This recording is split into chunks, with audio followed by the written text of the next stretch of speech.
Bom dia a todos. Estamos iniciando aqui o SEAB Live 2020. O SEAB, que é um congresso de tecnologia bancária que acontece há 30 anos, mas sempre presencialmente, com a participação de todos, muito movimentado, muito festivo e muito produtivo. E desta vez, como vocês podem ver, é um SEAB diferente pelas circunstâncias, pela imposição da realidade que estamos vivendo, mas nos últimos meses, quando essa situação se impôs, nossas equipes trabalharam para que acontecesse nessa nova circunstância, porque se ela impõe um desafio, é de desafio que estamos vivendo nesses dias. E também esse problema novo, que leva a uma mudança de comportamento das pessoas, de uso da tecnologia, isso fará parte do nosso debate com pessoas importantes, qualificadas e com grande responsabilidade nas suas decisões. Então, esse congresso do SEAB ele vai acontecer hoje, amanhã e quinta-feira. Serão 7 painéis muito importantes, cada um dividido em 2 blocos, com um pequeno intervalo. Então, teremos tempo e vários temas para debater. O tempo parece longo, mas como são tantas as coisas, é melhor a gente ir direto ao que estamos precisando fazer. Para abrir esse congresso do SEAB, Congresso de Tecnologia Bancária, eu já passo a palavra direto para o presidente da FEBRABAN, Isaac Sidney. Bom dia, Isaac, a palavra está com você. Bom dia, João. Você falou que hoje é um dia diferente, e é verdade. Em meio a toda a adversidade que estamos vivendo com a crise, estamos conseguindo realizar, pelo 30º ano consecutivo, mais uma bela edição do SEAB, o maior encontro de tecnologia do sistema financeiro da América Latina. Diante de tanta tristeza, pela dor da perda e pelo medo que todos estamos vivendo, esse evento renova os nossos sonhos. Mas estamos todos aqui, agora, nos alegrando por alguns momentos. Sejam todos muitíssimo bem-vindos. Estamos felizes em reencontrar cada um de vocês em mais um congresso de tecnologia do nosso setor. Agradeço ao Cândido, Otávio, Pedro, Roberto e Sérgio por se juntarem a nós, nesse momento que é simbólico. Contamos a cada dia com o espírito empreendedor de cada um de vocês. Gostaria de dizer algo a todos que nos assistem. Me sinto orgulhoso de estar à frente da maior entidade representativa do setor bancário, nossa querida FEBRABAN, feita por gente que se empenha dia após dia a mostrar para todos os brasileiros a importância dos bancos na vida de cada um. Os bancos, todos eles, pequenos, médios e grandes, fazem parte das nossas vidas mais do que imaginamos.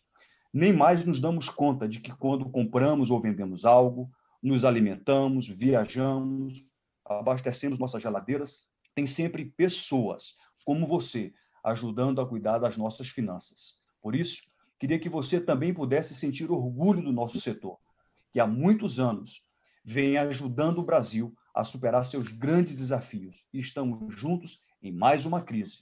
Todos precisamos de todos agora. Queremos ajudar cada brasileiro a ter uma travessia melhor nesse difícil momento de pandemia. Temos uma tecnologia bancária de ponta, inovadora, moderna, segura e acessível, para que você sequer precise aos bancos para pagar suas contas, conferir suas finanças, enfim, tocar seus negócios. Aliás, assim como você que está nos assistindo, 230 mil bancários estão trabalhando remotamente nas suas casas, cuidando da vida financeira de todos nós. Continue você também com sua família em casa, até que se sinta seguro. Neste momento de intranquilidade, os bancos são um fator de segurança na gestão da poupança dos brasileiros. E é isso que o SEAB também representa, pois neste congresso vamos mostrar o quanto de investimento em tecnologia bancária foram, são e serão imprescindíveis para prestar serviços seguros e ágeis aos nossos clientes. Estamos, sim, no meio da maior crise de saúde com graves consequências econômicas no mundo inteiro. Mas o sistema financeiro brasileiro está sólido e, mais do que isso, comprometido com a sociedade para preservar empregos e empresas. O papel do setor financeiro brasileiro durante esta pandemia transcende em muito o nosso setor. Lideramos movimentos solidários que estão permitindo a milhões de pessoas enfrentarem com mais tranquilidade este momento. Não são só palavras aqui, não são apenas números, são gestos de pura solidariedade. O setor bancário já doou mais de 2 bilhões em ações humanitárias e para infraestrutura hospitalar. Somos, com muita humildade, o setor que mais fez doações aos nossos irmãos brasileiros. E o setor bancário não fez somente as maiores doações, mas deu o tom e o tamanho das doações, chamando todo o setor privado a criar uma rede espontânea de solidariedade jamais vista em valores, mas também na sua dimensão. Nós nos dispusemos a socorrer aqueles que mais estão sofrendo com a pandemia. E o que fizemos não nos exime de ouvir compreensíveis cobranças e críticas ao nosso setor. Muitas dessas críticas nos chamam a fazer melhor, a corrigir caminhos, porque também erramos. E a essas cobranças devemos nos dedicar não só com atenção, mas, sobretudo, com urgência. As demandas e as necessidades do Brasil são tamanhas que elas não conseguem ser atendidas por um único setor, mas pela sociedade como um todo, e não nos esqueçamos, pelo Estado.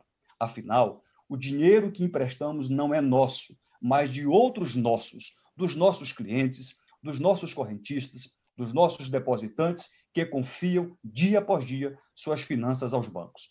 Cada R$1 que os bancos emprestam pertence a alguém, pertence a você, que confiou e que confia seu dinheiro, suas economias e suas poupanças a nós. Por isso, o debate sobre crédito é um debate sobre confiança, é um debate sobre risco. Uma coisa não existe sem a outra. E o setor já emprestou mais de R$1 trilhão desde o início da pandemia.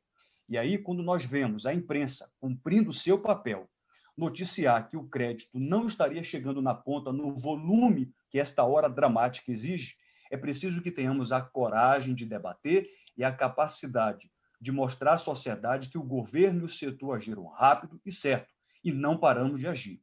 Mas também muita coisa trava diante de uma burocracia estatal de décadas, com seus processos morosos que não combinam com a urgência das demandas. O momento, pelo lado do Estado, é de simplificação das regras, de menos burocracia, de flexibilidade, de assunção do risco de crédito de quem foi mais atingido pela crise. E pelo nosso lado, o nosso setor bancário, o momento é de solidariedade com as pessoas, de renovação do compromisso com nossos clientes, mas também de responsabilidade com o crédito.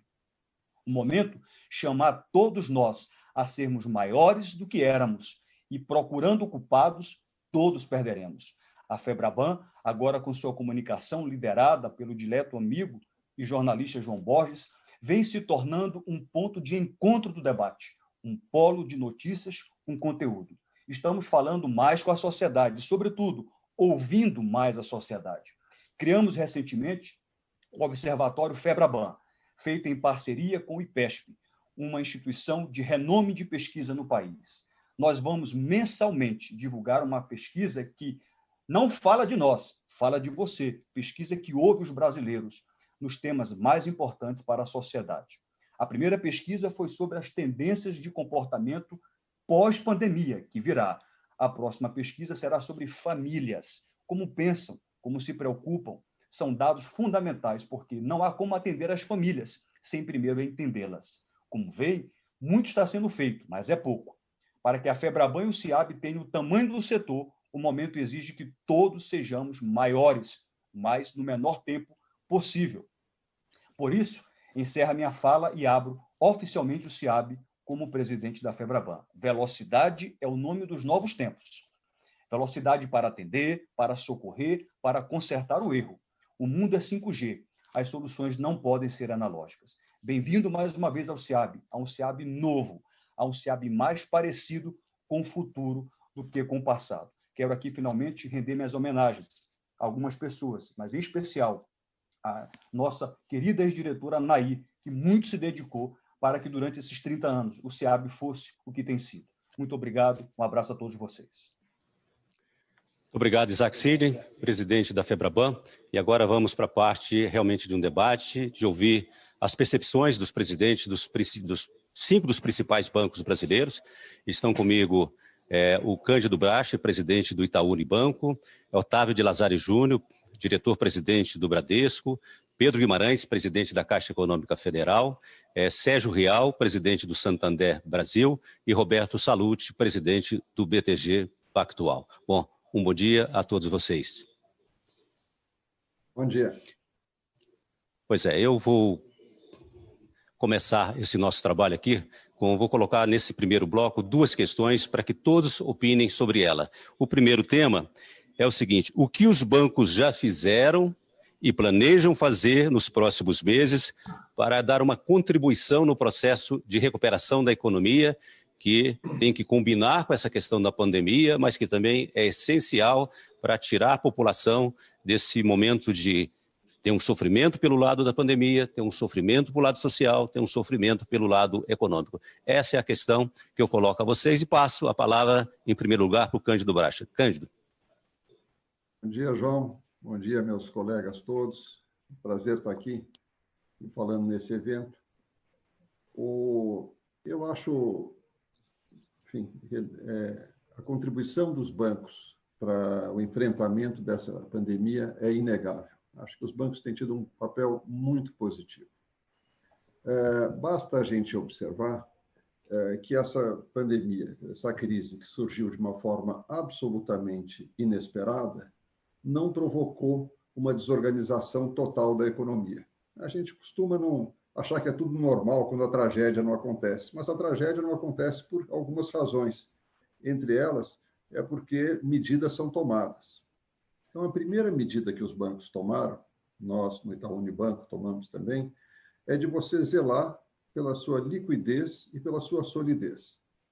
Como o Isaac falou na introdução dele agora, quer dizer, os bancos são, enfim, quem guarda a poupança popular, a poupança de todos nós, e o fato da população, em nenhum momento, ter sentido insegurança em relação à sua poupança, ao fato dela estar bem guardada, dela estar segura, isso já é um elemento de tranquilidade muito importante que não está presente em muitas crises. Quer dizer, em muitas crises, a insegurança em relação aos depósitos gera, enfim, efeitos de desorganização muito grandes.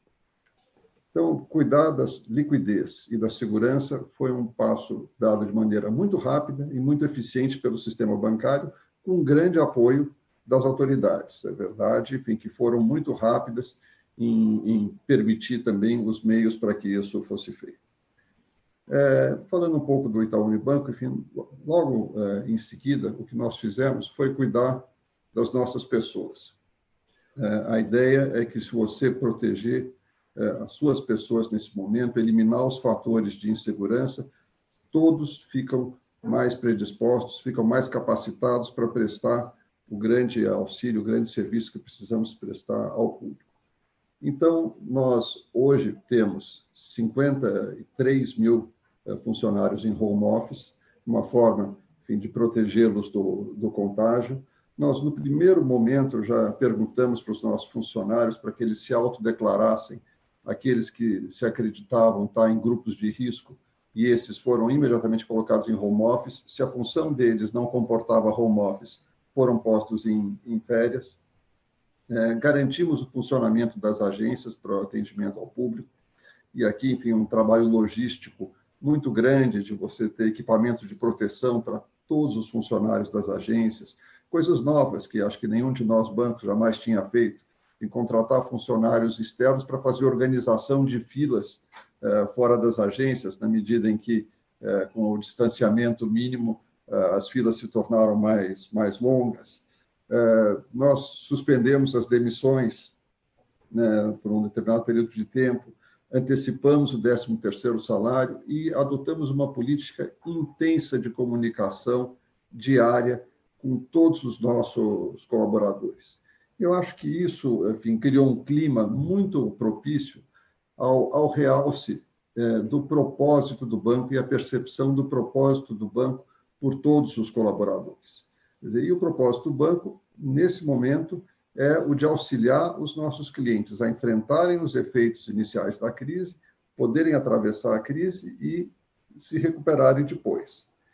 Então, aqui, enfim, de imediato, nós fizemos a prorrogação de todos os vencimentos. Em seguida, vendo que a crise seria mais longa, concedemos carências maiores, alongamos uma série de, enfim, praticamente todas as operações que venciam, reforçamos muito a tecnologia do banco para permitir que as pessoas não precisassem ir tanto às agências para suas funções essenciais. Então, houve um incremento enorme do uso dos canais digitais. Trabalhamos em conjunto entre os bancos, né, discutindo novas linhas de financiamento, novos produtos que pudessem ser feitos com o auxílio do governo. Levamos essas ideias ao governo, as discutimos, atuamos muito fortemente na distribuição dessas linhas, na distribuição do auxílio emergencial. Enfim, não vou cansar vocês com números aqui do que nós fizemos, mas foram feitas muitas coisas. E há uma série de linhas novas em vias de aprovação pelo governo, em que eu acho que, quer dizer, o Pronamp, o FGI, a expansão do folha de pagamento, enfim, há uma série de coisas que a gente vem discutindo há um bom tempo, cuja implementação, infelizmente, está muito mais lenta do que nós gostaríamos e que devem permitir, nos próximos meses, enfim, continuar irrigando a economia e permitir, então, a recuperação das empresas. Essas são as coisas essenciais que vêm sendo feitas. Eu acho que nos próximos meses o que o sistema bancário continuará fazendo é apoiar os seus clientes, apoiar através de crédito, apoiar através dos melhores serviços bancários, apoiar uma volta à normalidade que permita uma recuperação mais rápida da economia. Muito obrigado, Cândido. Eu só esqueci de apresentar uma pequena regra aqui dessa primeira parte, que é que cada um de vocês terão 4 minutos. Apesar de eu não ter apresentado essa regra ainda, é claro que o Cândido terminou ficando dentro do tempo, claro que com uma margem de erro de 1 ponto de 1 minuto. Então, vocês fiquem à vontade, são 4 minutos, mas isso não é um tempo cronometrado, o importante é que vocês concluam os raciocínios, as ideias e as mensagens. Bom, eu passo agora a palavra para o Otávio de Lazari Júnior, diretor-presidente do Bradesco, só para a gente refrescar, a questão agora é que os bancos já fizeram, o que os bancos estão pensando fazer e que ainda podem fazer para enfrentar essa situação ainda de enfrentamento da Covid, com suas consequências econômicas e sociais, e também para a travessia que precisamos ter logo adiante. Otávio.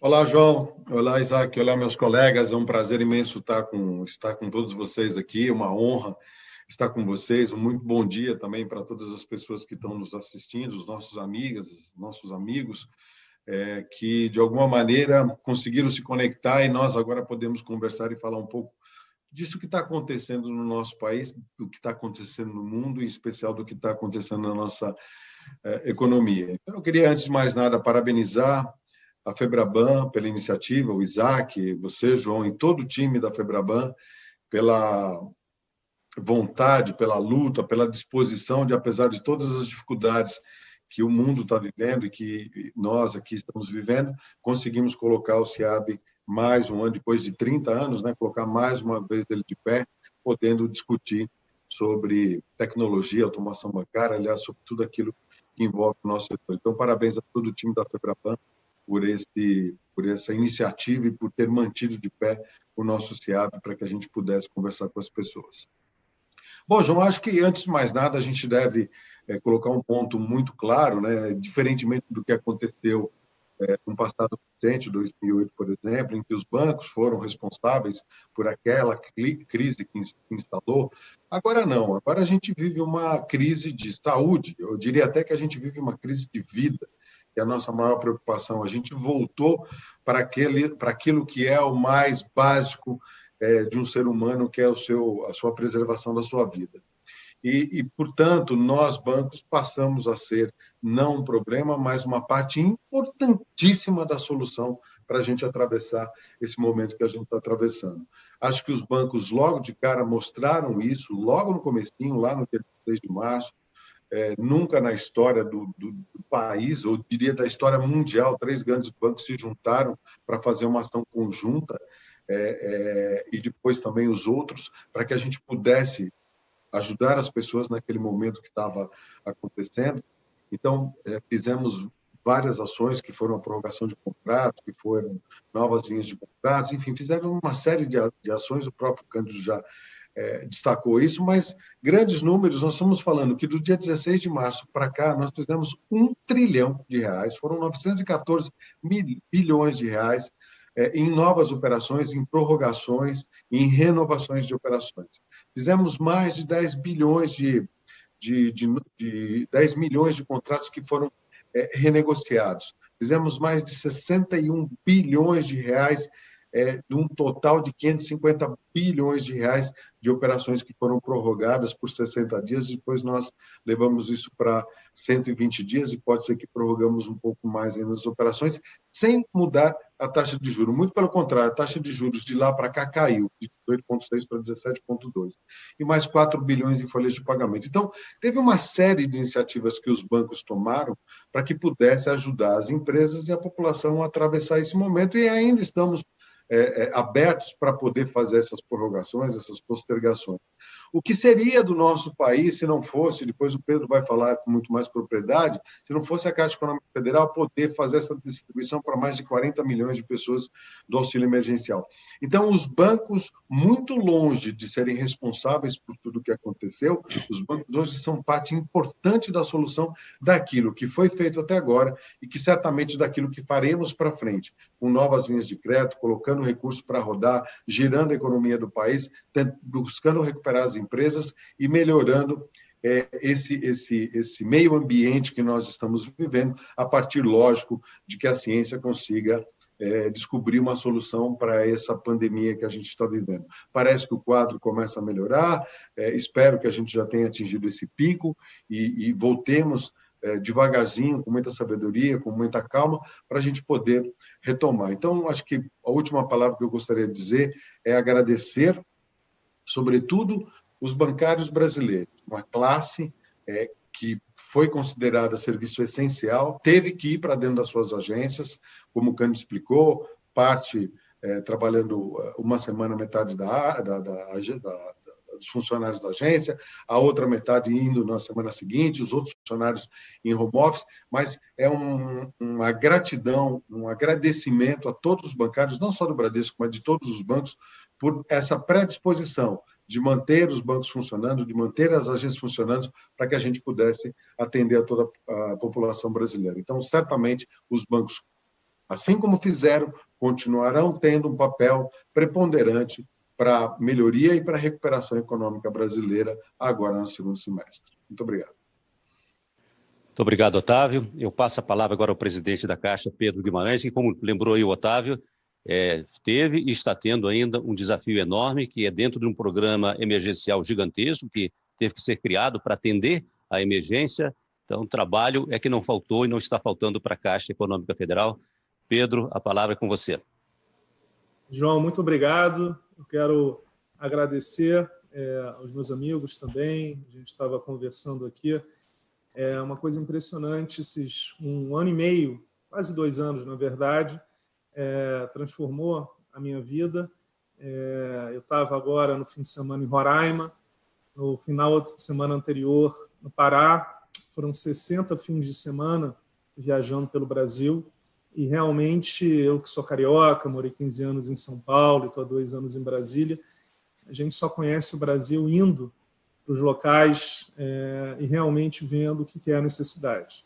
Então, primeiro eu quero agradecer a toda essa parceria, porque o auxílio emergencial não seria possível se os outros 52 bancos nos tivessem ajudado, e o Cândido, o Otávio, o Real, o Salute também, o Rubem, que não está aqui, sabem a relevância, o próprio Roberto, presidente do Banco Central, da ajuda que a Caixa teve e está tendo.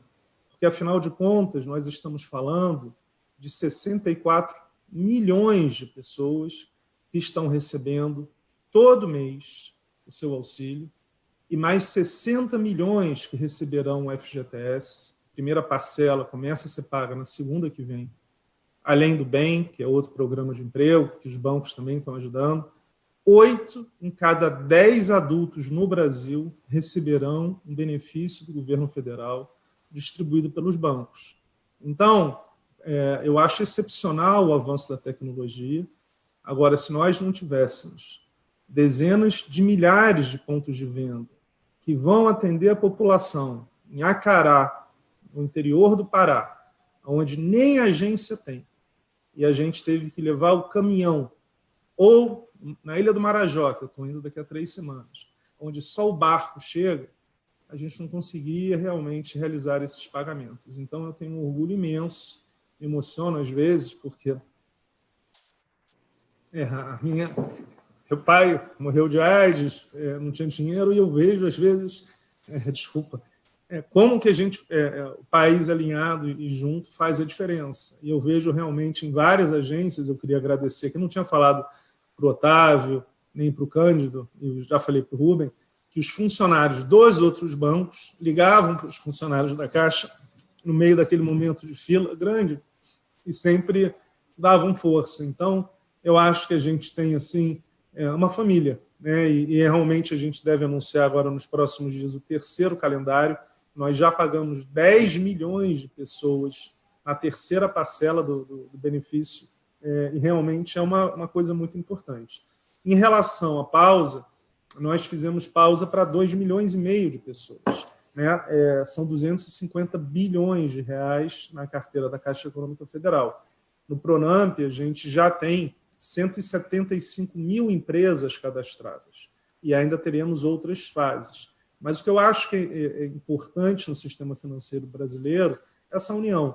Existe competição, que é fundamental, eu acho que a competição é crucial, mas existe sempre essa questão de ajuda, porque o sistema financeiro brasileiro não seria tão sólido, não seria tão forte, não seria tão tecnologicamente avançado se você não tivesse essa troca. Eu morei 7 anos estudando nos Estados Unidos e eu lembro que lá de 96 a 2003 a gente ainda tinha que passar um cheque, que demorava 1 semana ou 2 semanas.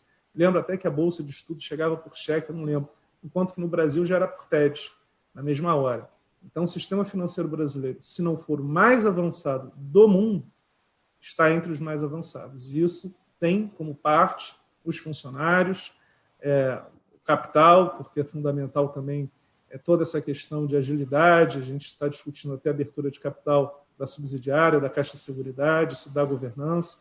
Mas, por fim, acho que tem muita coisa para falar. O mais importante é o seguinte: há uma união, o governo federal tem todo o interesse em ajudar, em especialmente a população mais carente, e sabe a força de um sistema financeiro sólido, que caminha em conjunto e com competição.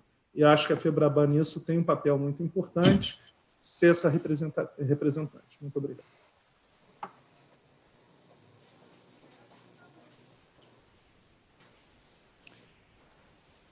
Tivemos um problema com o áudio do Pedro. Eu estou aqui, eu só agradecer, que eu mutei agora. Perfeito. Obrigado. Com você, Pedro. Eu não falei? Não, é porque, na verdade, eu já falei tanto, João. Eu acho que, assim, eu tenho a capacidade de falar bastante. Você falou 4 minutos, eu vou falar 4 horas seguidas. Então, eu acho que, e também eu me emociono, é um momento muito emocionante aqui para a Caixa. A gente tem 35 mil funcionários e é uma família mesmo. Cada funcionário que fica doente, me emociono muito. Então, porque o meu pai, quando faleceu de AIDS, há 30 anos atrás quase, era uma doença que tinha alguma similaridade, porque você não sabia o que acontecia, não chegava perto. Então, assim, eu relembro muito o que eu vivi há mais de 25 anos, mas, ao mesmo tempo, quando você paga 64 milhões de pessoas por mês, e às vezes você está na agência, porque, de novo, eu fui em 300, e a pessoa recebe R$600, ela tem medo de sair na agência, porque ela nunca viu tanto dinheiro. Agora, quando a gente olha isso, a gente vê o quão importante, eu estou falando de coração aqui, se a gente não tivesse essa distribuição dos bancos por todo o Brasil, porque são mais de 5.500 municípios, a gente não pode chegar e achar que o banco é a Faria Lima ou é a Vieira Soto. O banco é Pacaraima, lá no extremo norte de Roraima, onde eu estive esse fim de semana, fronteira com a Venezuela. 90% do auxílio que nós pagamos em Roraima é para venezuelanos. Então, existe toda uma questão que a gente, às vezes, não tem essa percepção, e é só para dar um pouco de humanidade para as pessoas, porque, no caso da Caixa, temos 35 mil pessoas. Em algumas agências, nós recebemos mais de 2.000 pessoas por dia. Então, você imagina as pessoas tendo essa exposição e indo no sábado, abrindo 8 horas da manhã. Então, era só para dar um pouco do que eu tenho vivido aqui, mas o agradecimento também aos outros bancos, porque sempre que a gente precisa, não precisa nem ligar, né? E já existe 2 próprios bancários. Há essa relação muito forte e, às vezes, agora tem alguma fila aqui ou ali, as pessoas ligam para a Caixa, então, assim, acho que há uma união muito grande, com competição, mas com união. Muito obrigado. Muito obrigado, Pedro Guimarães, presidente da Caixa Econômica Federal. E eu passo agora a palavra para o Sérgio Rial, presidente do Santander Brasil, que vai dar a sua visão, a sua percepção sobre esse momento por que estamos passando e qual aquilo que ele vê como estratégia, como importância dos bancos para que o Brasil siga adiante. Sérgio. Obrigado, João. Eu queria, como todos, parabenizar e agradecer. É um prazer estar aqui com meus colegas dirigentes de bancos e de instituições financeiras. Então, eu vou me ater mais para o futuro, olhando os próximos passos, porque já se falou, e muito bem, o que já foi feito, né? E parabenizo cada instituição e cada dirigente pela liderança e todos os funcionários de todas essas instituições. Já foi falado da solidariedade aqui, obviamente, meu abraço especial à família Santander, que demonstrou no seu canal físico e nas centrais de atendimento um nível de resiliência extraordinário. Então, meu muito obrigado. Eu dividiria, olhando em ações para o futuro, em alguns pontos, talvez 10 pontos. O primeiro é o cuidado com os autônomos. A partir de agora, seja a recessão ou as dificuldades econômicas que nós vamos encontrar, vai ser muito importante nós cuidarmos de uma população enorme que se torna autônoma. Ela já era, e dado o desemprego, ele passa a ser uma posição importante dentro do tecido econômico brasileiro. O que é cuidar do autônomo? É dar a ele ou a ela todas as condições de poder acessar um sistema financeiro que, para muitos deles, pode ser algo distante. Então, essa proximidade, um esforço muito grande que o sistema financeiro deve dar em poder proporcionar, desde o capital de giro fundamental em níveis compatíveis ao negócio dele ou dela, mas também eu que chamaria de inclusão digital para que essa pessoa, esse autônomo, possa conseguir navegar esses próximos meses. Esse é um ponto importante. O segundo ponto é a inclusão digital, voltando a usar o tema, para as pequenas e médias empresas. Eu acho que cabe aos bancos, dado até o seu nível de tecnologia, de prototipar, e algumas empresas de adquirência fazem isso, a Get do Santander faz isso, que é poder proporcionar um canal digital a uma pequena e média empresa e, a partir daí, ela começar a ter a possibilidade de vender através de um canal que muitas delas jamais utilizaram. Então, acho que é importante democratizar a tecnologia muito rapidamente nos próximos meses para as pequenas e médias empresas. O terceiro aspecto é continuar fazendo o que o Pedro faz tão bem, que é trazer essa competição extraordinária no mundo do setor imobiliário. O setor imobiliário é uma parcela importante de geração de emprego, a Caixa sempre com uma posição inovadora e competitiva, e o setor privado acompanhou como um todo, alguns mais, outros menos, mas aí, fora a questão da promoção, da retomada da construção civil, basta a gente ver o déficit habitacional do país, nós temos que também começar a ver como nós proporcionamos valor a toda uma sociedade brasileira, um segmento da sociedade brasileira que detém ativos, mas não detém necessariamente liquidez. Então, a chamada, o home equity, né, o termo esse utilizado nos Estados Unidos, ou, inclusive, a própria utilização de um veículo que hoje você já o tem pago, mas talvez a troca por um veículo menor, e a partir de menor no sentido de menor valor, e a partir daí receber um troco, pode ter um valor enorme a uma determinada empresa, empresário, pequeno empresário, para fazer frente aos seus desafios financeiros dos próximos meses. Então, a inovação em tudo que tem respeito a ativos vai se tornar importante no meu ponto de vista.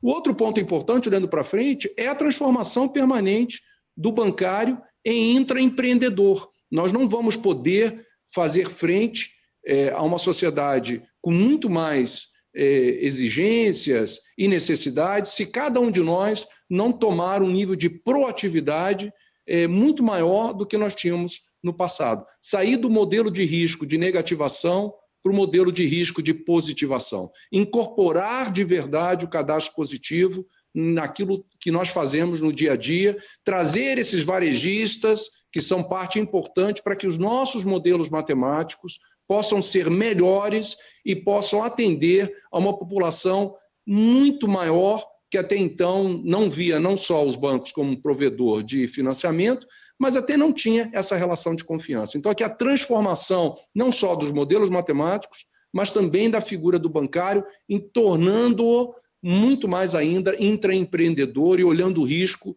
talvez de uma ótica mais diferenciada, olhando para o futuro. Dois aspectos importantes: nós vamos estar agora sendo confrontados com o Pix e com o Open Bank, e isso traz para a indústria financeira não só mais competição, o que é muito positivo, mas desafios tecnológicos adicionais àqueles que nós já temos por conta da própria crise, né? Ou seja, novos programas governamentais, que obviamente impõem um ônus tecnológico enorme nas diversas plataformas financeiras aqui representadas. Então, nós temos que nos preparar também para o que já está vindo e pensar como uma estrutura de pagamentos instantâneos pode vir a facilitar a vida de cada brasileiro. Porque, no final, se tudo isso só tem sentido se isso favorece o dia a dia da vida de cada consumidor brasileiro nesse sentido. Por último, dois outros aspectos que eu acho que são importantes daqui para frente: começarmos, ou seja, reiterar a retomada do mercado de capitais. Acho que todos nós aqui temos um papel importantíssimo de fazer com que nós continuemos nessa jornada de desenvolvimento de mercado de capitais no Brasil. O Brasil passa a ter uma bolsa cada vez mais importante e não há capitalismo sem uma bolsa forte, sem a participação dos investidores, pessoas físicas, no mundo da Bolsa, e aí com todo o cuidado que, obviamente, que uma taxa de juros de Selic em torno de 2% pode levar, obviamente, a uma não observância da dimensão risco. Mas é muito importante o fomento da área de mercado de capitais e nós, bancos aqui, todas essas plataformas financeiras, serem grandes fomentadores. Da mesma forma, e termino, retomarmos a infraestrutura. Todos aqui têm um papel importante. A retomada da infraestrutura passa, nós sempre reclamávamos, pela ausência de uma taxa longa de juros que fosse mais previsível, etc. Bom, hoje temos uma taxa de juros que cabe no bolso de projetos, em qualquer modelagem de projeto. Então, nós temos todos também, não abrindo mão de competição, mas pensando em coalizões inteligentes para que a gente possa continuar avançando com os investimentos necessários em infraestrutura, financiando-os. Porque, no final, o mundo está extremamente longo liquidez, não falta liquidez, então nós temos uma grande oportunidade de sermos canalizadores disso por uma nova retomada. Não é fácil, mas é importante essa mobilização da infraestrutura no país. Sérgio Rial, presidente do Santander Brasil, muito obrigado, Sérgio. Bom, e para finalizar, encerrar esse primeiro bloco, porque temos logo depois um segundo bloco ainda mais animado, porque haverá um debate entre os presidentes desses 5 principais bancos que estão aqui, 5 dos principais bancos, e eu passo a palavra agora para o Roberto Salluti, presidente do BTG. Roberto. Muito obrigado, João. Isaac, muito obrigado pelo convite.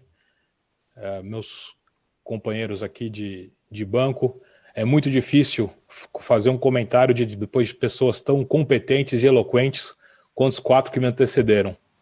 Mas, pelo fato de ser um banco um pouco diferente, por ser um banco majoritariamente de atacado, eu gostaria de aproveitar a oportunidade para parabenizar os executivos que estão aqui conosco. Os bancos, infelizmente, muitas vezes viram a geni, né, na mídia, estão sempre se reclamando porque tinha fila na caixa, porque de repente apareceram 60 milhões de pessoas para buscar dinheiro no momento de pandemia, reclamando porque o preço do crédito subiu.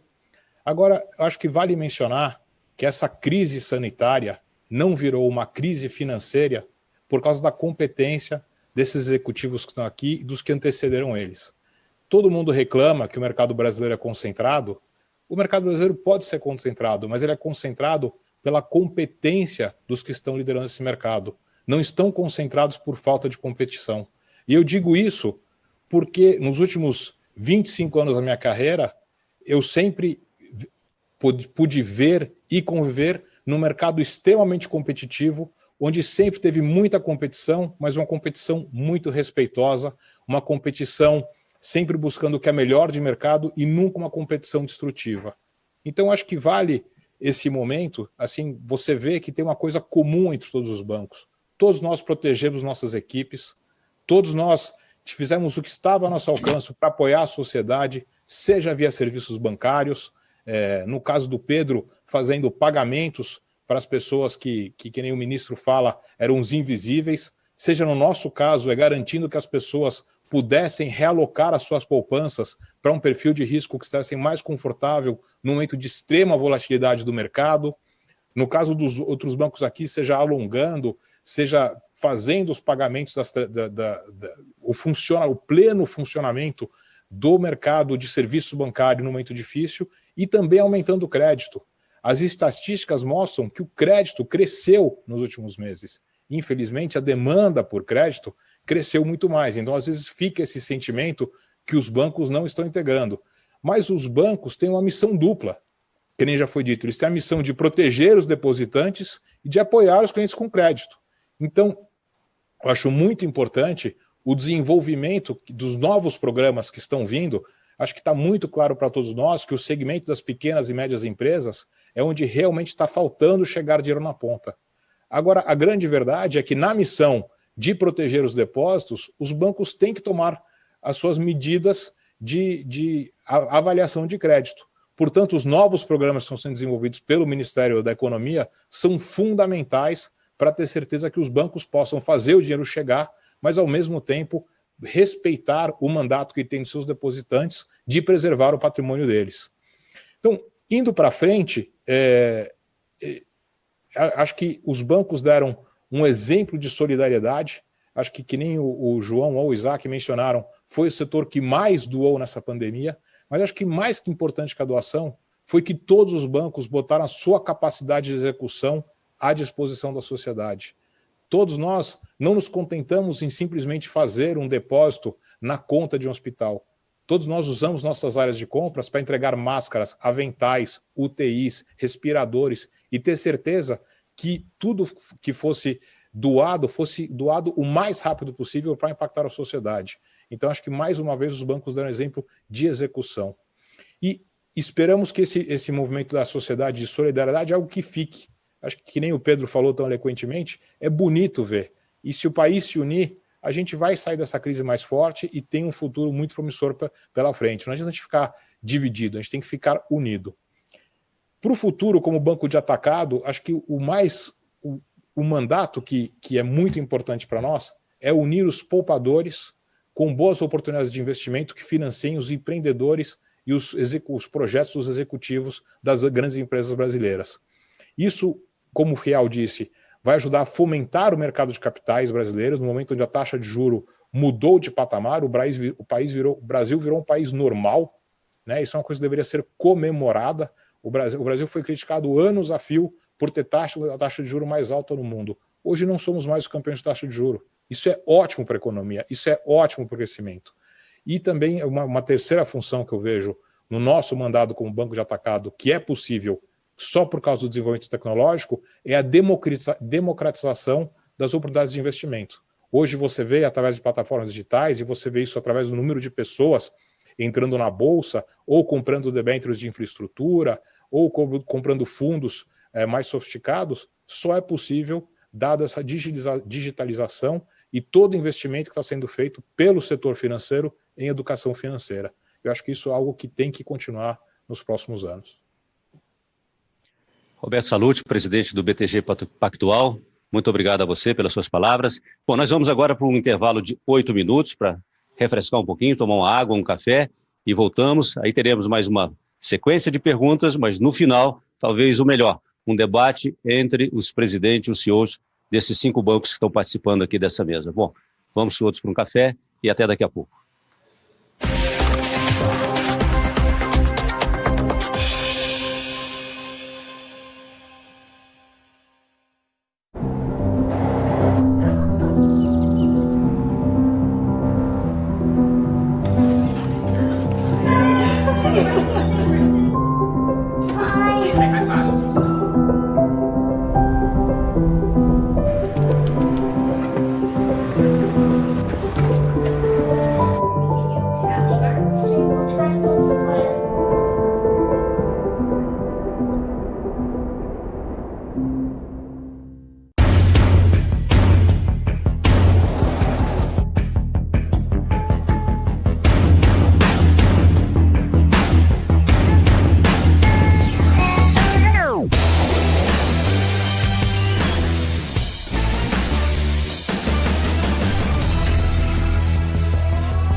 Cyberbank Core, você pode definir novos produtos e serviços baseados em uma poderosa combinação de serviços atômicos pré-construídos com definições prontas para usar. E para os bancos que querem criar um ecossistema digital e construir uma experiência excepcional para seus clientes, oferecemos o Cyberbank Digital. O Framework CX ajuda você a construir uma experiência responsiva em aplicativos móveis e entregar um banco conversacional. Você está pronto para se diferenciar com o Cyberbank? É hora de conversar com a Technisys.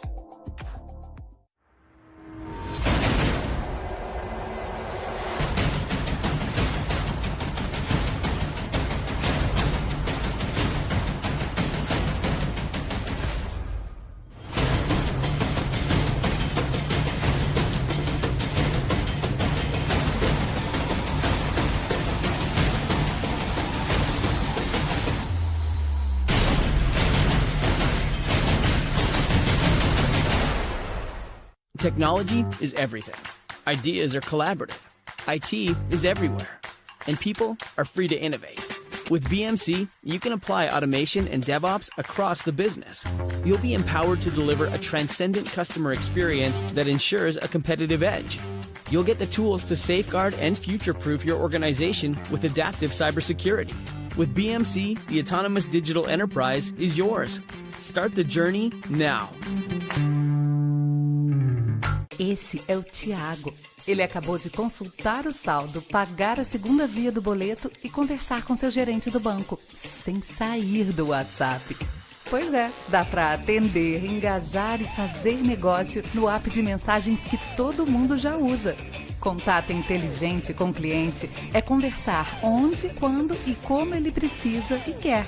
WhatsApp, seus clientes a um blip de distância. Take one step beyond.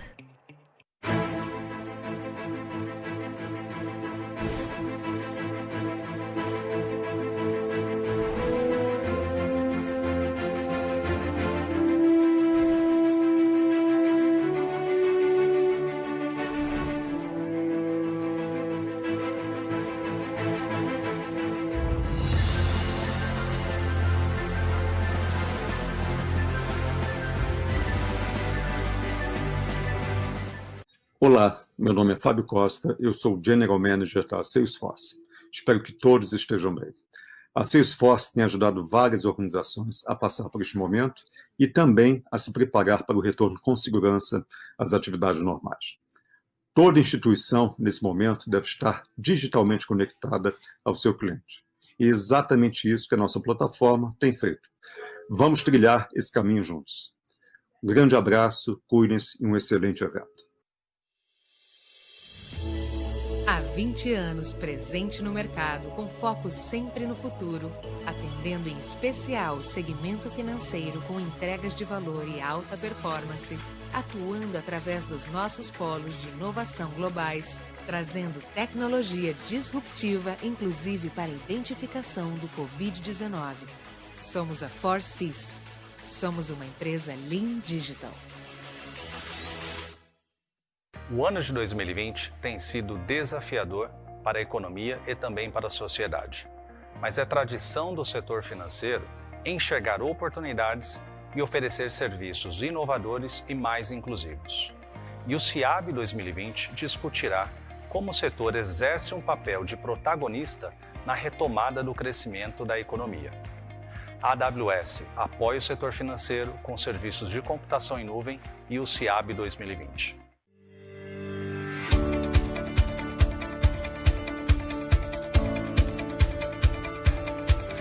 Nossos talentos estão conectados para criar soluções inovadoras e inteligentes, que contribuem com o trabalho de pessoas e instituições que confiam na experiência da Tecnobank.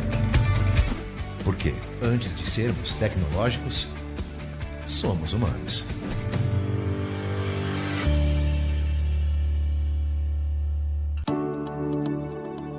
Você já conhece a Febraban, a maior entidade representativa dos bancos.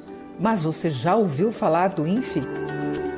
O INFE é um instituto educacional da Febraban, que oferece cursos, soluções personalizadas, summits e certificações de assuntos financeiros no mercado empresarial.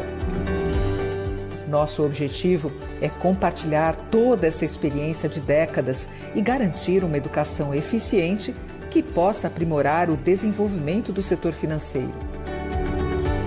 Por isso, contamos com um time de profissionais reconhecidos pelo mercado. Somos uma rede com mais de 115 bancos associados, além de professores, consultores e especialistas conectados. Nossos conteúdos podem ser entregues em diferentes formatos para alavancar as competências no cenário empresarial. Além disso, nosso portfólio abrange os principais e mais discutidos temas da educação executiva, com certificações reconhecidas que fazem a diferença no mercado. Já são mais de 200 mil profissionais impactados pelo nosso ensino e queremos deixar essa corrente ainda maior, porque uma educação de qualidade é a chave para transformar o mundo. Saiba mais sobre o INFE através do site e das redes sociais. Entre em contato com a nossa equipe.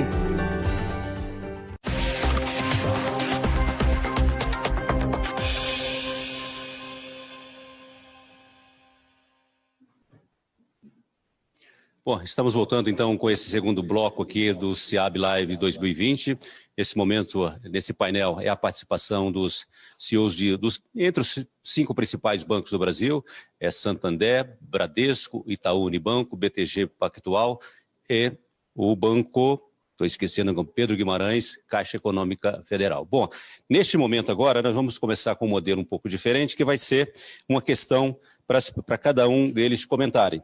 Então, a pergunta é a seguinte: em tempos de crise, é comum que organizações priorizem a geração de resultados e ganhos de eficiência. À primeira vista, esse é o direcionamento, pode parecer contraditório ao foco em relação aos clientes, um dilema, uma necessidade de escolher em detrimento do outro. Aí, a pergunta que eu faço para o Cândido Bracha, que aliás não voltou ainda, o Cândido está, eu vou passar essa palavra para outro então. Eu vou passar para você, Sérgio Rial. Como é que você vê, então? Cândido já voltou a tempo, então. Então, essa questão de essa aparente contradição, enfim, contradição ou contraste entre a necessidade dos bancos preservarem os resultados e, enfim, tocar os seus negócios, atender os seus clientes. Sabe, João, eu tenho uma visão um pouco diferente. Eu acho que no momento de eclosão da crise, o pensamento em resultado não é o primeiro pensamento que te ocorre, não é nem o segundo, nem o terceiro. Eu tenho a impressão que no momento de eclosão da crise, o primeiro pensamento que ocorre, naturalmente, é com a solidez, é com a garantia dos seus depositantes. E logo em seguida, é aquilo que eu falei na última pergunta, enfim, se você se preocupar com o propósito do banco, com as suas pessoas, com a forma como você vai atender aos seus clientes. Então, nesses primeiros meses de crise, enfim, a preocupação com o resultado não foi uma preocupação que teve entre aquelas primeiras que eu tive ou que nenhum de nós no Itaú Unibanco tivemos. Naturalmente, nós vamos acumulando experiências nesse período. Vamos conhecendo novas formas de trabalhar e vamos tendo muitas ideias a respeito de ganhos de eficiência que se tornarão possíveis em função desse aprendizado que nós temos. E uma vez passado o impacto inicial da crise, quando a gente entra numa nova situação, que eventualmente pode ser uma situação de demanda reprimida, de menor crescimento econômico, aí sim, enfim, nós precisamos olhar prospectivamente, com mais seriedade e com mais foco no resultado especificamente. No primeiro momento, essa não é a preocupação. E eu tenho a impressão que é isso que garante a satisfação de clientes a longo prazo. Quer dizer, eu, com uma carreira bancária já longa, atravessei inúmeras crises. E eu sei que os clientes se preocupam muito e valorizam muito como o banco se comportou no momento em que eu necessitei dele. Qual foi a reação do banco no meu momento de necessidade? E eu sei que isso gera frutos por muito tempo, cria relações de vínculo, relações de confiança recíproca. A minha experiência pessoal maior é no mundo das empresas, e nesse mundo das empresas eu sei que isso é muito valioso, de maneira que eu acho que você focar a satisfação de clientes, focar o seu propósito no momento da crise mais aguda é fundamental.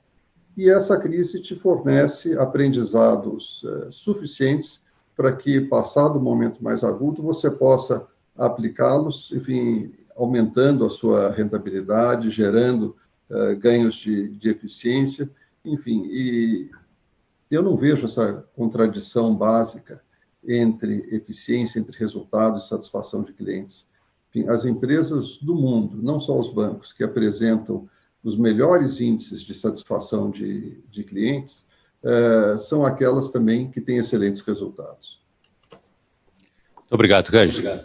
Olha, a pergunta agora é para o Otávio, e ela diz respeito a uma questão interessante, que é o seguinte: nós estamos num momento de grandes desafios, seja do ponto de vista de atender os clientes, novos desafios tecnológicos, e naturalmente isso vai levar a um novo modo de relação também com os clientes, com a economia. Então, a questão, Otávio, é o seguinte: qual é o desafio de você reciclar, de reorientar a questão das lideranças internas para enfrentar esses novos momentos?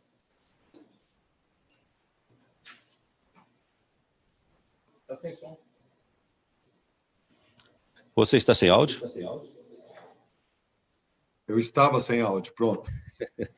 Essa pergunta é muito interessante, daria para a gente ficar horas aqui discorrendo sobre ela e fazer um debate só em cima dessa pergunta, porque, de fato, é um momento que a gente vai viver, e espero que a gente tenha aprendido uma lição com essa pandemia, né, com essa crise que veio para nós, que não é uma crise que atinge um ou outro setor, mas uma crise que atingiu a economia mundial como um todo.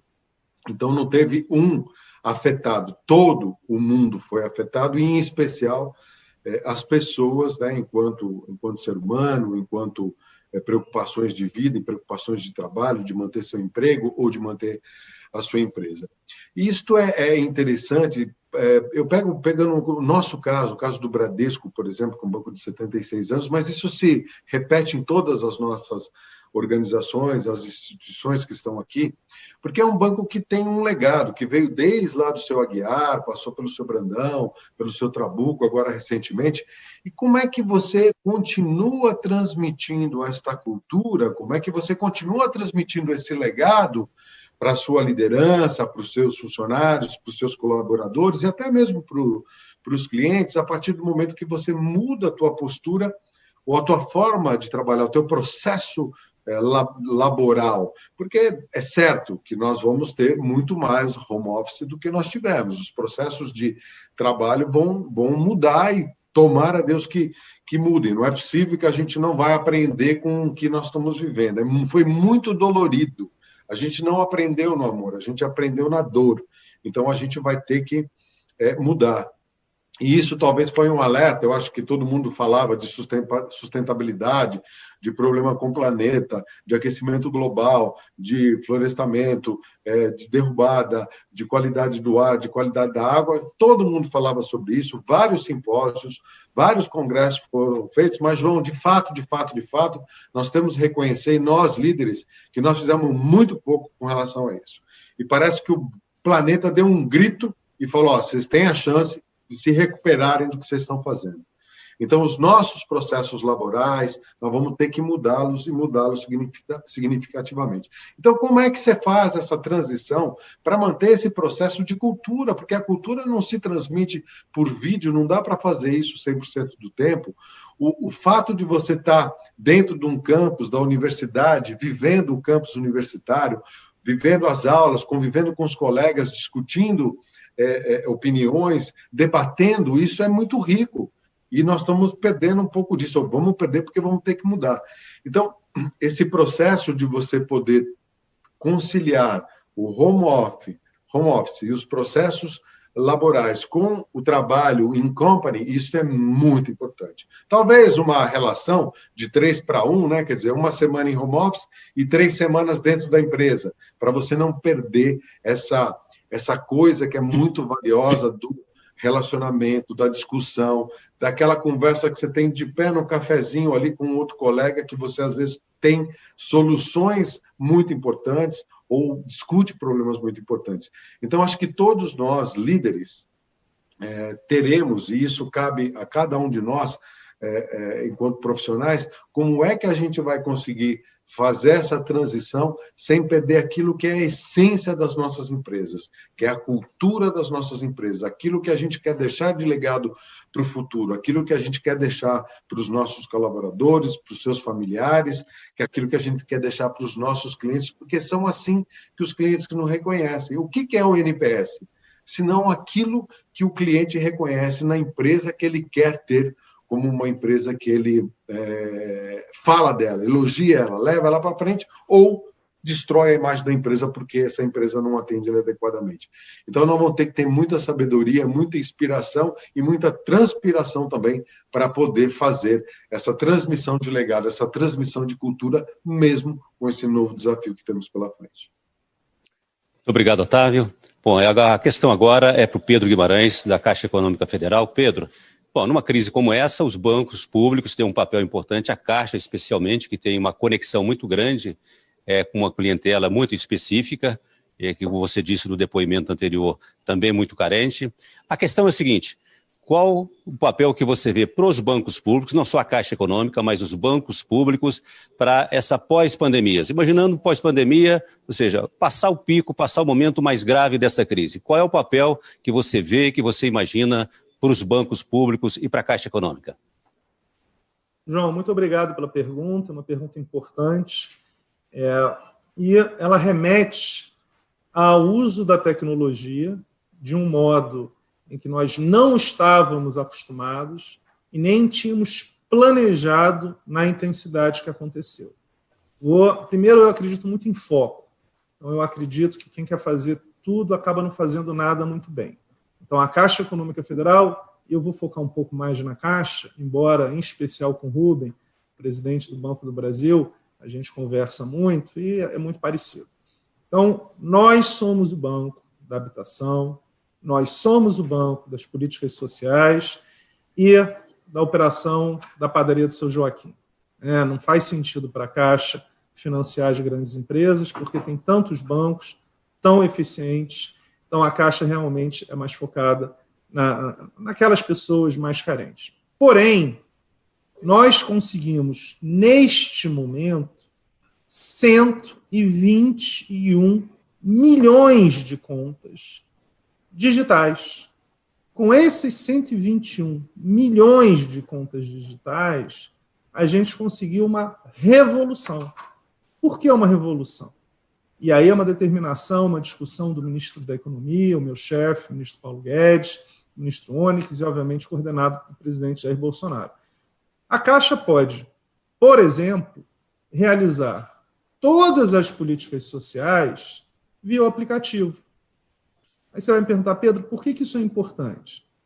Porque, viajando pelo Brasil, algo que eu não tinha noção, apesar de nós termos 4.200 agências, normalmente, lá no interior do Nordeste e do Norte, você tem algumas cidades que catalisam cidades menores, 10 cidades menores, que não tem agência da Caixa, e nem de banco nenhum. Às vezes do Bradesco, que também está em muitos lugares, ou do Banco do Brasil, em especial no interior do Norte e do Nordeste. O que acontece? A pessoa, para receber o Bolsa Família, que na média era de R$ 170, andava mesmo, ou ia de charrete, ou ia de carona, 3 horas. Passava o dia inteiro. E, às vezes, gastava R$ 10, quase 10% do benefício dela. Algumas pessoas deixavam acumular 3 meses. Então, quando você insere a tecnologia, você gera uma revolução. Então, pós-pandemia, o que a Caixa foi obrigada a fazer foi algo que nós tínhamos um planejamento de médio prazo, realizar em 20 dias. Outro ponto muito importante, que para mim é fundamental, repensar o uso do espaço físico. Será que nós precisamos ter 85 mil pessoas indo sempre nas agências ou aqui na sede, por exemplo? Não. Então, nós estamos numa discussão estratégica. O equilíbrio da Caixa como banco social, banco das políticas públicas, mas, ao mesmo tempo, nós tivemos, na sexta-feira, o nosso recorde histórico de operações de crédito consignado e de seguro prestamista. Nunca a Caixa vendeu tanto quanto na sexta-feira passada. Então, a retomada nós já estamos vendo. Na verdade, a ritmo superior à pré-pandemia. Isso apesar de termos uma parcela significativa das pessoas em home office. Então, é uma demonstração matemática de que você consegue eficiência e mantendo as pessoas também em casa. Para finalizar, porque a gente, de novo, tem pouco tempo, nós fizemos na Caixa os primeiros encontros de liderança feminina. Foram 4, na verdade, seria uma vez por mês, e uma demanda muito clara era, Pedro, e eu participava no final, nós queremos, por exemplo, um dia por semana, um dia a cada 15 dias, ficar em casa para trabalhar em home office, mas às vezes as mães, por exemplo, mais participação nas escolas. Estou dando exemplos que são... Essa foi a maior demanda. E há 4 meses atrás, me parecia ser uma coisa mais distante. Agora já é uma realidade. Então, eu quero só reforçar que, no caso dos bancos públicos, os serviços sociais serão catapultados pela tecnologia, as operações de crédito se tornarão mais eficientes e a competição, que eu acho fundamental, como o exemplo do Pronamp, por exemplo, que nós já estamos discutindo com 200 mil empresas em 3 dias. 200 mil empresas em 3 dias. Por que a gente consegue isso? Pela tecnologia. E aonde que a gente está fazendo essa análise? Basicamente em home office. Então, acho que vai ter uma revolução, o sistema financeiro privado ou estatal não será o mesmo, e essa questão da utilização da tecnologia aumentará a eficiência e reduzirá em muito o custo. Mas nós precisaremos ter as agências barco, porque por melhor que seja a tecnologia, não temos ainda nem sinal no interior da Ilha de Marajó. E, como nós temos 212 milhões de brasileiros, 15 a 20 milhões de brasileiros, infelizmente, só conseguirão ser atendidos se houver uma presença física. Então, no caso da Caixa dos bancos públicos, eu entendo, em especial da Caixa Econômica Federal, que há uma necessidade desta presença. Muito obrigado. Muito obrigado, Pedro. Bom, eu passo a palavra agora para o Sérgio Rial. E, Sérgio, o tema para você também é essa questão da tecnologia. Não só o Pedro Guimarães abordou essa questão aí, o Otávio de Lazari também desenvolveu o raciocínio sobre como isso representa um desafio para as relações, para a preparação dos seus próprios quadros diante desses avanços tecnológicos que já estavam em marcha, mas certamente acentuados agora por essa nova realidade. Eu colocaria a questão para um pouco adiante para você. Como isso pode, e qual o desafio para os bancos, no caso do Santander, em termos de atender também novas demandas? Porque vamos supor também que esse novo quadro, com esse avanço rápido e forçado da tecnologia, também muda talvez o quadro, as percepções e as necessidades do lado da demanda. Com você. Uma pergunta super interessante, e eu gostaria de só começar rapidamente. Ela tem várias dimensões. A primeira dimensão é o redesenho da infraestrutura das plataformas financeiras ou bancos, como chamamos, né? Eu gostaria de relembrar que nós tivemos, em 2001, um ataque super importante às Torres Gêmeas em Nova York, seguida de uma crise bancária nos Estados Unidos, que poderia ter levado o sistema financeiro mundial a uma situação muito perigosa, estivemos muito próximos.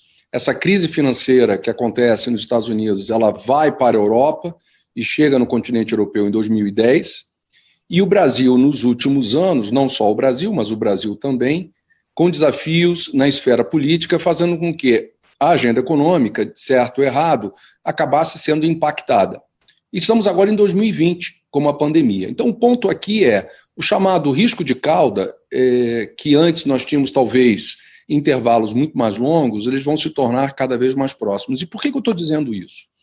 Eu estou dizendo isso que, juntamente com a crise, a gente passa a ter um mundo muito mais deflacionário. Então, o Brasil, como foi tão bem falado pelo Roberto, se normaliza com 2%. Um Brasil com 2% de taxa de juros vai conviver, talvez, com aquilo que nós já vimos em outras partes dos continentes, que é a necessidade das plataformas financeiras se repensarem como elas vão atuar no atendimento do seu consumidor. Porque o seu consumidor ele vai estar menos disposto a pagar por, talvez, infraestrutura que até hoje está presente. Cada banco precisa de um centro de processamento de dados, cada um precisa de um CPD tão diferenciado. CPD é algo tão diferenciado assim, a ponto de que a gente tem que começar a pensar em compartilhamento, sem, obviamente, abrir mão de concorrência, para que a gente possa efetivamente focar os nossos esforços tecnológicos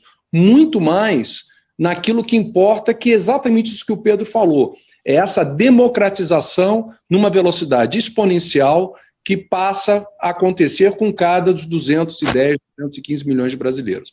Então, essa é uma primeira reflexão, que é o redesenho das infraestruturas que permitam o sistema financeiro continuar não só sendo rentável e, obviamente, sólido, mas capaz também de ser competitivo.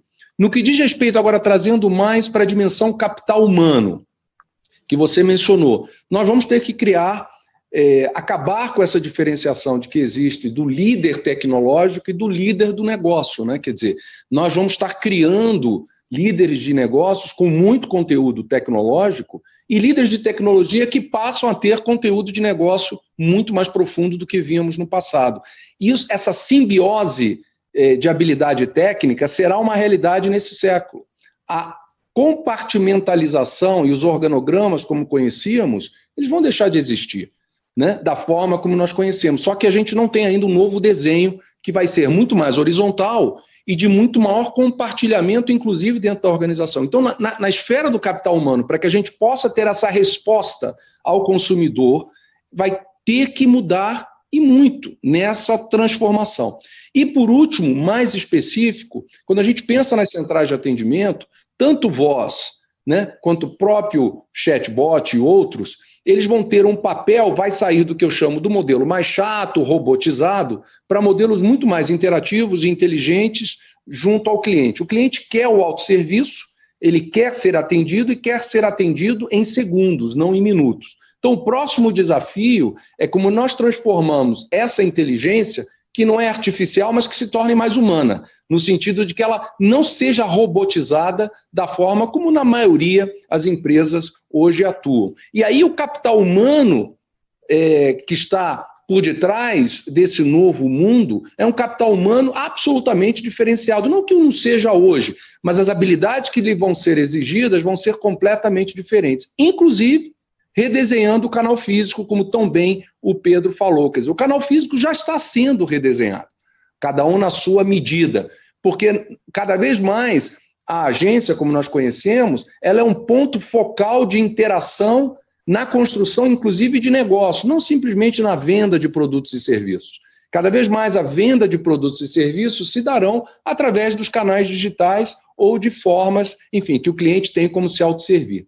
E, por último, ainda nessa discussão de consumidor, João, é o maior nível de transparência com o consumidor. O Santander, por exemplo, nós introduzimos algo que chama-se Santander On, em que dentro do aplicativo o cliente sabe exatamente como a gente o vê em termos de crédito, para que esse diálogo seja construído em 4 mãos. Não dá para construir um banco do futuro em modelos de riscos que são eminentemente internos ou, obviamente, alimentados dinamicamente por fontes externas. Que tal o diálogo dinâmico com o cliente nessa definição desse risco? Então, acho que também os outros passos serão um maior dinamismo na interação com o consumidor na própria construção da plataforma financeira. Sérgio Rialto, presidente do Santander Brasil, muito obrigado. Bom, a questão final agora é para o BTG Pactual, presidente Roberto Salluti, que é um banco de atacado.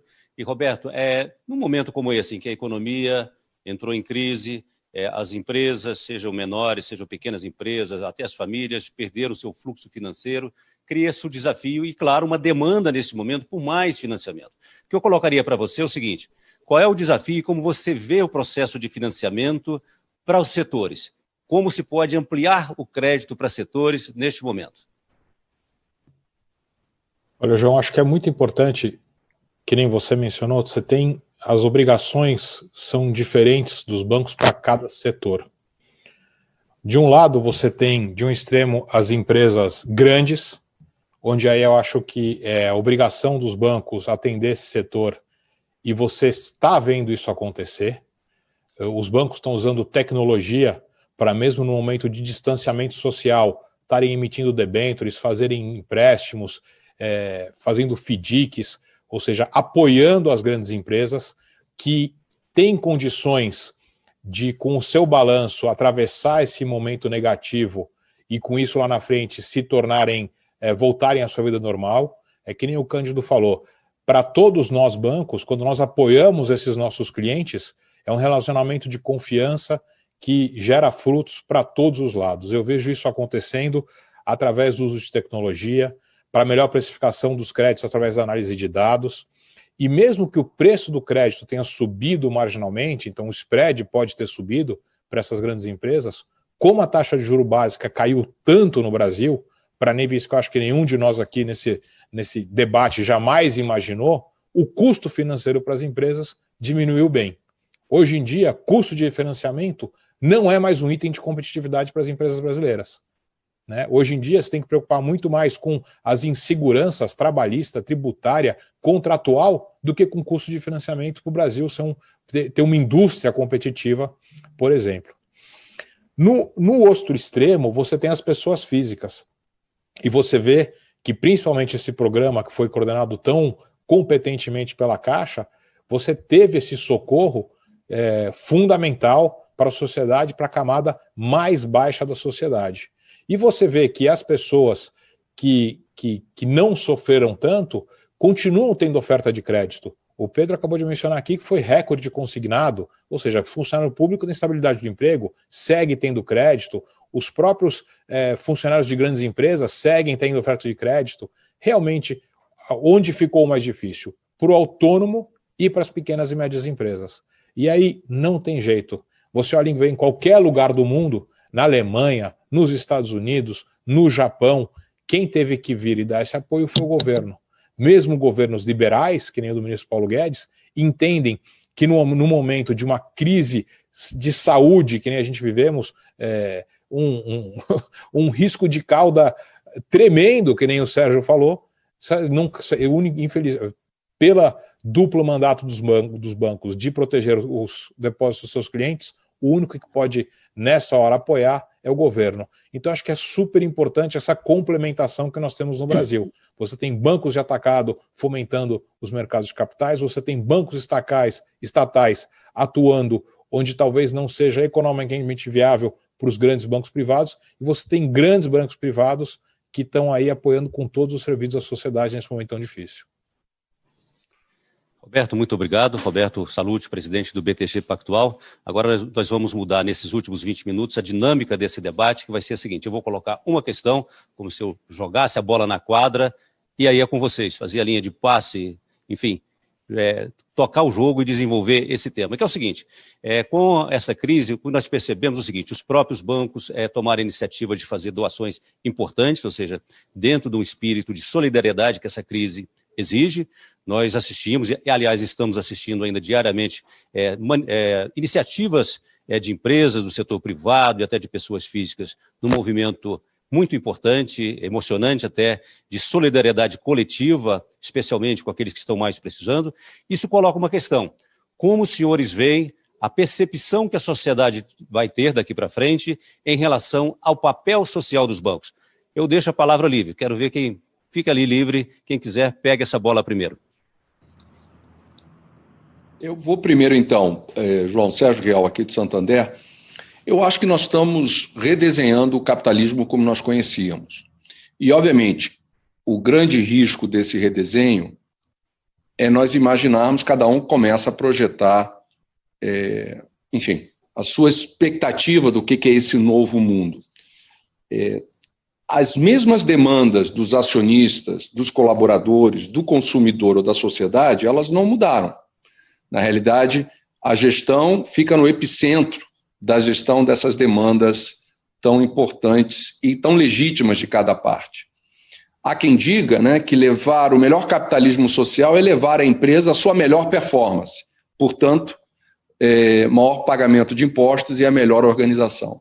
É aqui onde esse equilíbrio terá que ser encontrado. Eu acho que não é nem a tolerância com a má performance, ou o que eu chamo da performance minimamente satisfatória, mas tampouco pode ser a procura do lucro de uma maneira incessante, como foi dito pelo Cândido, pelo lucro por si só.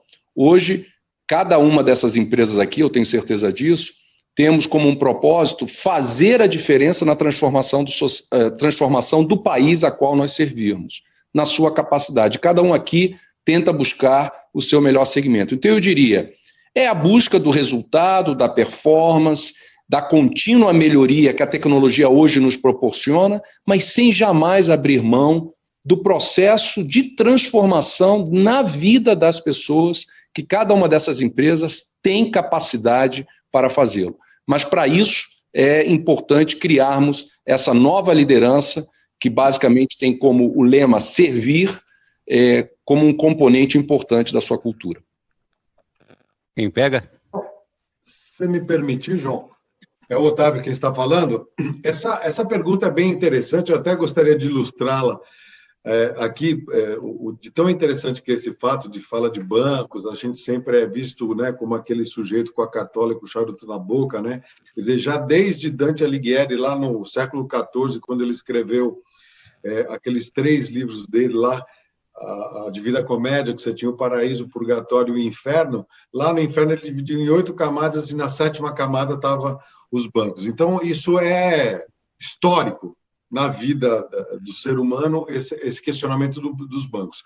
Mas, por outro lado, nós aqui empregamos 500 mil pessoas diretamente e mais 2 milhões de empregados indiretos, de pessoas que trabalham para os bancos ou terceiros. Esses bancos aqui recolheram, ano passado, 70 bilhões de reais de impostos. Então, por mais questionamento, possa se falar isso, aquilo, porque isso vem desde a usura, desde lá de trás, o papel fundamental que os bancos exercem na sociedade não brasileira, na sociedade mundial, ele tem que ser destacado e tem que ser revelado. Isso que aconteceu agora, o papel dos bancos nessa pandemia, o que o Pedro passou, as críticas que ele sofreu, sabendo que ele botou 60 milhões de pessoas do dia para a noite para dentro das agências dele. Então, essas pessoas têm que considerar isso, o papel importante que os bancos têm na condução de uma sociedade, na condução das políticas econômicas, nas implementações das políticas econômicas que o Banco Central ou o Ministério da Economia faça. Então, isso é uma discussão que vai sempre, não adianta a gente querer deixar que essa discussão não exista, mas tem todo um papel fundamental que você próprio falou, de doações, de incentivos, de Fundação Bradesco, da Fundação de Itaú, do Santander, da Caixa Econômica Federal, do BTG, do Banco do Brasil, enfim, várias ações que todos nós fazemos para poder devolver à sociedade a confiança que esses clientes nos colocaram ao longo da sua vida.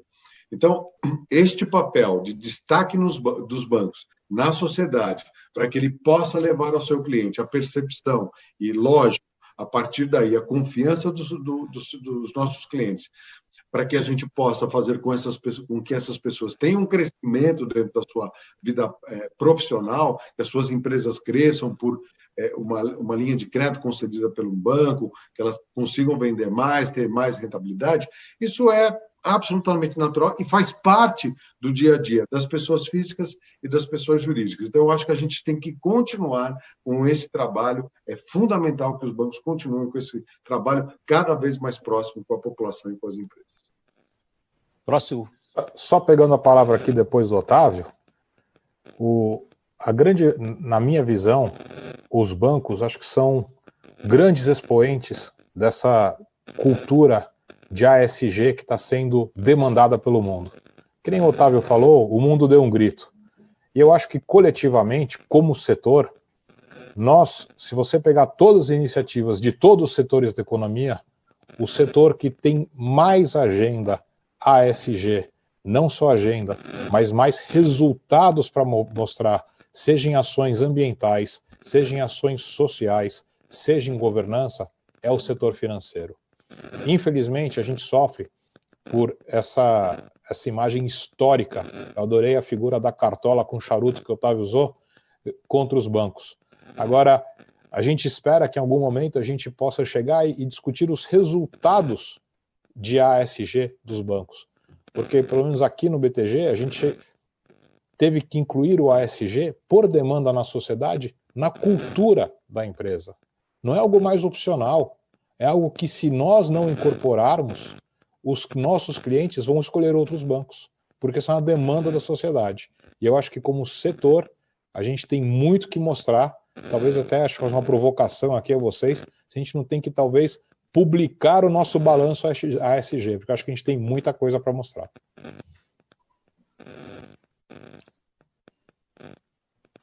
Quem pega?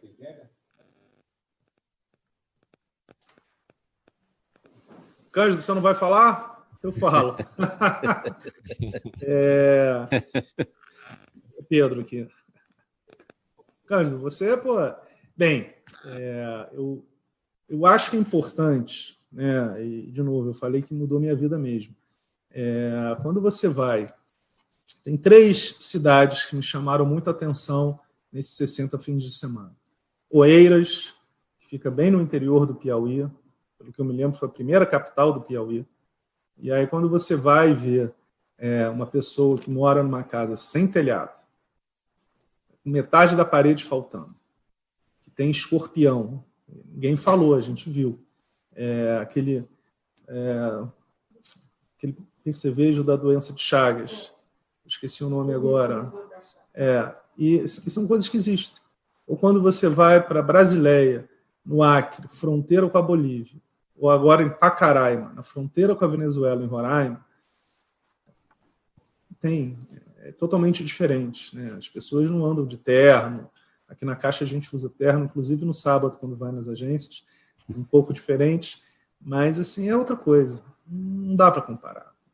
E acho que só os bancos podem fazer isso. Por quê? Porque são 250 mil pessoas, entre 85 mil diretos e mais de 150 mil indiretos. Quanto que custa isso? Qual é o custo financeiro de se manter com todas as regras que nós temos, com todas as questões previdenciárias, 85 mil funcionários? É um custo bilionário. Então, você tem que ter investimentos, só o investimento em tecnologia. A gente colocou um aplicativo de pé em 4 dias. E no primeiro dia desse aplicativo, 42 milhões de brasileiros se cadastraram. A gente teve problema nos Estados Unidos, no site da Microsoft. Existe um estudo de caso da Microsoft sobre isso. 42 milhões que não tinham cadastro nenhum. Então, eu acho que são números que você só consegue realizar se você tiver capital. Não adianta. E há 10 anos atrás, houve um voluntarismo na Caixa Econômica, emprestando para empresas, lá no final. E qual foi a consequência disso? Um termo técnico, IHCD, metade do capital da Caixa Econômica Federal, de patrimônio nível 1, era desse IHCD. O que significa? Insolvência.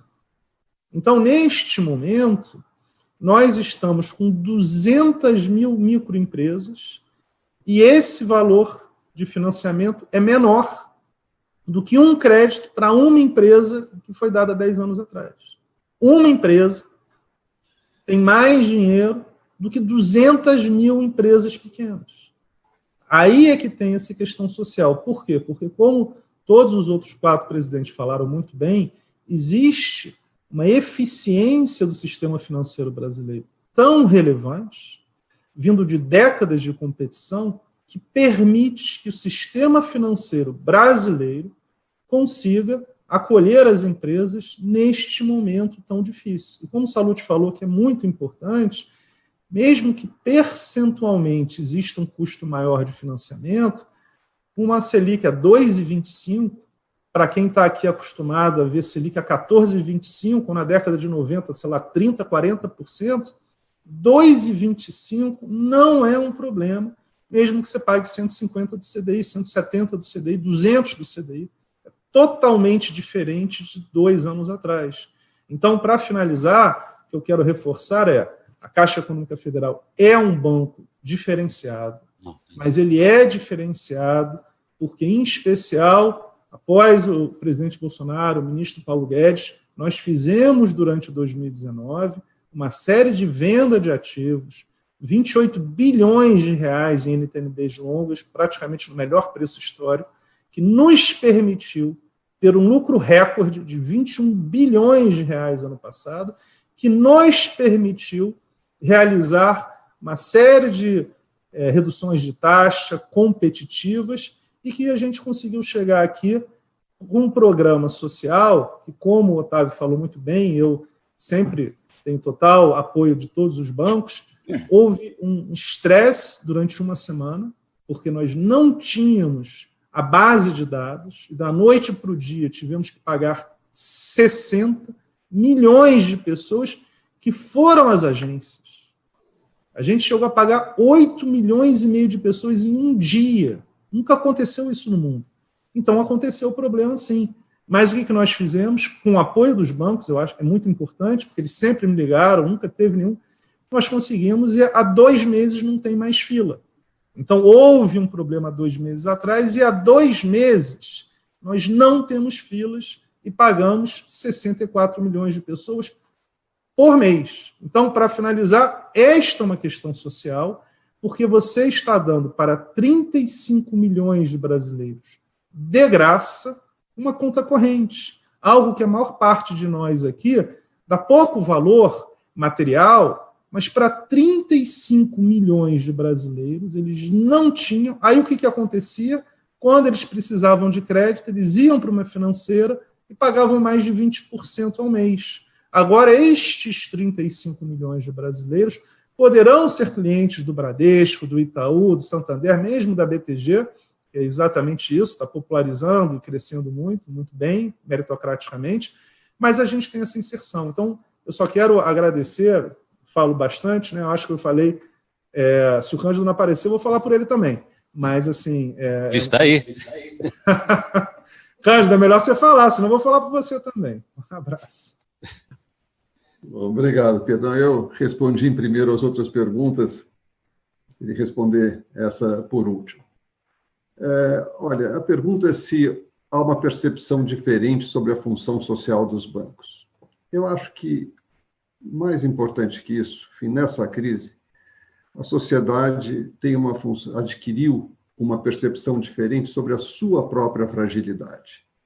E essa percepção que nós todos tivemos sobre a nossa fragilidade, quer dizer, com um risco que não estava no cenário de estresse, que nenhum de nós fez nos seus bancos, enfim, essa percepção, eu acho que despertou muitas coisas boas, despertou, enfim, trouxe um alerta muito importante para nós, que eu espero que seja mantido à medida em que a gente vá superando essa crise. Eu acho que a primeira coisa, enfim, se nós vamos pensar no começo de março, quando a crise surgiu. Eu acho muito possível que pela cabeça de muitos de nós tenha passado, pela minha cabeça certamente passou, o risco de turbulência social. O risco de saques, o risco de grandes protestos, de grande desorganização. E olha que naquela ocasião, em março, nós achávamos que a crise seria mais rápida, a crise de saúde seria mais rápida do que ela está sendo. A crise já dura mais de 3 meses, mais de 100 dias, e nós não tivemos essa turbulência maior. E acho que isso se deve, em grande parte, ao papel dos bancos e, de fato, ao papel da Caixa, em especial, na distribuição dessas verbas emergenciais que foram dadas, onde nós temos colaborado bastante. Depois, o fato de nós termos podido tranquilizar os mercados financeiros, tranquilizar com rolagens, tranquilizar com linhas, manter todos os nossos serviços funcionando. Enfim, acho que isso deu uma colaboração para o sentimento de normalidade durante a crise, que tem sido fundamental para que possa haver continuidade dos negócios e continuidade do ritmo de vida das pessoas. É uma vida diferente, é uma vida mais reclusa, com isolamento social, mas as pessoas, enfim, estão comendo, estão estudando, estão fazendo negócio, estão comprando. e isso é uma coisa que tende a se acelerar cada vez mais. E depois tem a ajuda que os bancos deram, e aqui o Itaú Unibanco, enfim, nós já doamos quase R$1,5 bilhão na própria crise de saúde, que acho que é uma iniciativa importantíssima, enfim, uma iniciativa que você toma dentro daquela ideia de que você tem que cuidar da sua casa, e o Brasil é a nossa casa. E nesse momento você cuida da maneira que você pode. Você cuida primeiramente fazendo o seu trabalho bem feito. E como nós já dissemos aqui, para os bancos, fazer o seu trabalho bem feito é manterem-se sólidos, manter os seus canais de atendimento abertos e manter um foco muito grande no atendimento dos seus clientes. E depois cuidar do seu entorno. E essa foi a razão da nossa decisão de fazer essa doação tão significativa, e que não foi só a doação em si, mas a governança que nós escolhemos para gerir a utilização desses recursos através do grupo de médicos chefiado pelo Dr. Paulo Chapchap, em que acho que tem feito realmente uma diferença grande nessa pandemia. E eu não queria encerrar sem pegar aquilo que o Salute lembrou tão bem, que é a questão ambiental, social e de governança, os objetivos ESG. Eu acho que no momento em que a sociedade se percebe frágil assim, a gente deve olhar também para outros perigos que estão nos rondando e dos quais nós estamos sendo alertados. O principal deles, o perigo ambiental. Quer dizer, as consequências do perigo ambiental, elas podem até vir de uma maneira mais lenta do que vem as do perigo de saúde, como a Covid. Mas as consequências são mais duradouras e mais difíceis de reverter. Enfim, nós estamos tendo, nesse início de ano, enfim, estamos vendo, enfim, na Amazônia, incêndios maiores, 60% maiores do que foram no ano passado, e nós precisamos, enquanto sociedade, nos movermos contra isso. Enfim, acho muito importante, acho que os bancos aqui têm um peso importantíssimo. A ideia do Salute de publicarmos um balanço coletivo do nosso impacto social e ambiental, acho muito importante. Enfim, acho que a sociedade percebeu que os bancos fazem muito por ela, e acho que nós podemos fazer ainda mais. Cândido, muito obrigado. Eu encerro esse primeiro painel com muita satisfação por ter esse tema da solidariedade em discussão. Essa palavra aqui é tão simples, tão conhecida de todo mundo, mas ao mesmo tempo tão profunda e tão emblemática deste momento. Quer dizer, a solidariedade está presente nesse momento, há claramente um sentimento que vai se espalhando em relação a isso, mas esperemos também que solidariedade seja uma espécie de herança luminosa dessa crise, ou seja, que seja realmente uma postura permanente e que isso se espalhe. Eu agradeço muito ao Cândido Bracha, presidente do Itaú Unibanco, ao Otávio de Lazari Júnior, presidente do Bradesco, Pedro Guimarães, presidente da Caixa, Sérgio Rial, presidente do Santander Brasil, e Roberto Salute, do BTG Pactual, e ao Isaac Sidney, presidente da Febraban. Muito obrigado a vocês. Bom, e à tarde teremos um outro painel que vamos debater e mostrar uma pesquisa importante sobre como essa pandemia está acelerando o processo de uso também da tecnologia e o que isso representa de oportunidades e desafios. Às 15 horas começamos com esse outro painel que também é muito importante. Muito obrigado a vocês todos. Obrigado. Obrigado. Tchau, gente. Muito obrigado. Obrigado, João, Isaac. Tchau, Cândido, Rial. Salute, Pedro. Um abraço. Pedro. Abração. Tchau.